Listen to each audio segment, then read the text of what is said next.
எத்தனை படத்துல கதாநாயகனா நடிச்சுக்கிட்டு இருக்கீங்கன்னு கேட்கலாம். கதை நாயகனா அடுத்த 2 படத்துல நடிக்க போறேன் சார். 2 படத்துல நடிக்கலாம். கதாநாயகனா ஒண்ணு ஆக்குறது வெற்றிமாறன். இப்ப நீ கதாநாயகனா நடிக்கிறது காமெடியா கதாநாயகனா?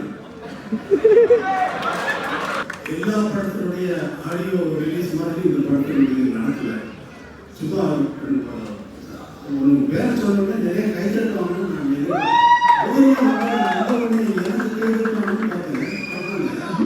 சரி சூரிய பேரை சொல்லி நான் கைத்தட்டுவாங்கன்னு நினைச்சு சொன்னா கைத்தட்டல. அதனால தான் அவங்க கூப்பிட்டு எனக்கு எவ்வளவு எங்கிருந்து வந்து எனக்கு ஒர்க் பண்றப்ப இவ்வளவு பார்த்து நினைச்சு சந்தோஷமா இருக்கணும். கேட்டா சாப்பிட்டே இருக்காங்க. அதனால அவங்களுக்கு நிறைய சந்தோஷம். அவங்களுக்கு ஒர்க் பண்ணுறது ரொம்ப நன்றி சார். நன்றி. தேங்க்யூ.